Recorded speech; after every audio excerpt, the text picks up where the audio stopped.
Ndiyanicela kwelo Zulu buyani. Kulo mhlaba siyanidinga kanti senzeni le nto nonke nisifa. Ngethemba niyandiva. Buyani kulo mhlaba siyanidinga. Ingaba loliwe ududula abatheni kwafimilonji kwashiyeka amayilo. Kanti Afrika senzeni thetha nathi kanti sonini. Ayuqaqambeli kusina Afrika leyakho inimba ukubona abantwana bakho besifa. Zahara sisi ndiyakucela nawe buya. Bekungafanele seluflathele kakade lo mhlaba. Kutheni nje abaluncedo besifa? Yini ukudilika kweziko lempilo? Le mimoya yethu ingabe iyawufumana phi ukuphila xa babafumbathiswa amachiza besifa? Kutheni le nto yoqhamatha uboxutha msinya babafumbathiswa amazi okuphilisa?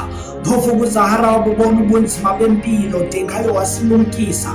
Wayibhuta ngokuculela uloliwe suke wazibonela egula uloliwe lokududula kakhulu. Ndiyanicela kwelo Zulu buyani kulo mhlaba siyanidinga. Imani kutheni le nto kweli candelo lezakhono sisifa? Yazi le nto njalo ndakuyicinga iyanditya. Ndike ndathi baleka nyana izanosiba usuke lwakholozo olusiba. Lwathini na zimbongi kukufa msinya nifanele ngoba le nkenkqe yakunifikela. Imimoya yenu nemizimba yenu iyaphulukana kungena emidala imimoya esele nokumda wokuphila ukhathule.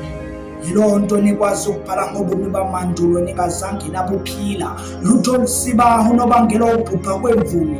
Kubangelwa kungakhali bafela ngaphakathi selingxaki zibongamele. Bambi babulalana bodwa ngenxa yokuvukelwa yintiyo. Loo nto umona awuselilonke ilifa lezinja. Ukuba lilo inoba zizinja ezaguquka zangabantu. Ndiyacela kwelo Zulu buyani. Kanti kutheni le nto nonke nisifa? Loliwe ingabududula abatheni